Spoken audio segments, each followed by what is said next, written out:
What's going on, guys? Welcome to the very first detailing video on the channel. And honestly, I'm just gonna go ahead and get straight into it and jump into it. Um, one of my most frequently asked questions is why I started detailing and like what my plans are and stuff like that. So the reason I started detailing was because as I got out of high school, I entered my first job and I didn't really like it. I was like, "What the fuck is this?" I didn't like it. It was terrible, and it really showed me something about 9 to 5 and the ratio from the 9 to 5 to like my skill set. I realized that there was a huge gap, and I was like, "There's definitely something that I'm useful for," and I have a bunch of skills. I'm very good with cars. I'm very good with painting. I'm very good with handheld physical things. I'm good with my hands. I'm good with fixing things. There's a bunch of stuff that I'm good at, and I also have a really good IQ when it comes to just problem solving and skill set. I also have ADHD, which helps me a lot, believe it or not, in terms of paying attention. And I know it sounds crazy, but the thing is that ADHD, right? It's hard to pay attention because you pay attention to everything, right? That's kind of the best way I can explain it. Like everything just kind of runs out at the same time.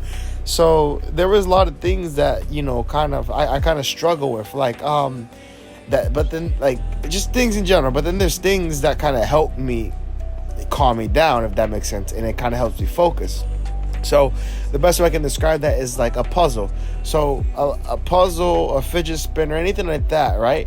Like a little toy can help a lot of kids with ADHD. So with me, my thing is when I'm working with something that I like, so painting, detailing, cleaning, anything like that, fixing a car part or fixing a car in general, things like that is what makes me, it makes me focus and it makes me who I am. So, when I started my detailing page on Instagram, I actually wanted to do a mechanic, I wanted to do more mechanic stuff.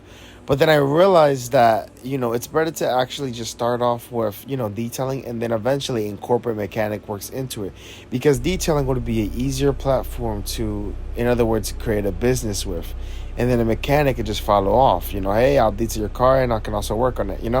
So, yeah, and one of the things that happened to me is I actually was very disrespected a lot when I first started detailing, because I would also work on cars.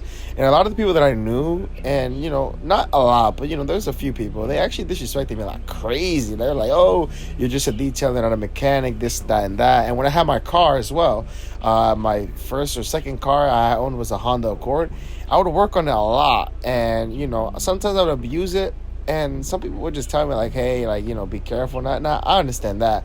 But yeah, like, when you get into this type of work, you just get disrespected in general. And I think that goes for every business owner or every business runner. When you first start off, I think when you start off, it's going to be the hardest, like, it's just everything's just going to be hard. Money, clients, scheduling, everything just becomes a mess, and you just become lost. So eventually I just kind of kept detailing, kind of kept working, and eventually I kind of built myself a reputation in my city. And once I had that reputation, I gained respect from a lot of those people who were talking down on me or saying this and that. And at the end of the day, I really don't care if I have that respect or not, because I'm going to still do what I'm going to do, grind and just. But yeah, that pretty much sums that up. But I also want to I want to teach a crowd of people and just encourage others to, believe in themselves and just work hard for your business. I'm not gonna lie to you guys. Before I was a detailer and before I was like a little mini mechanic, I actually like would go through this cycle where every time I got paid, I would like struggle for food and gas, and it was very uncomfortable. And once I became a business owner, it was very uncomfortable, especially after I quit my 9 to 5. But after like the first 2 months of working hard, I never have to struggle for food or gas ever again. And I think that's something that's just like, some people take for granted. And I just want to say, just, if you have a dream, just literally, bro, not be grateful for what you have, but honestly, just keep working hard. It's worth it. Yeah, man. I mean, that pretty much sums up the video in terms of why I started and my goals for this channel, and where we're gonna move on from now on. But yeah, I'm also gonna post a bunch of ASMR videos, lo-fi videos, just longer content. And yeah, but to finish off this video, like I said, just don't give up and really chase what you admire and chase what you love. And I think that's what's going to take you far, is when you have passion for doing something that you love. And that's you, like Confucius said, you'll never work a day in your life if what you do as your work is something you love. Well, good night, guys.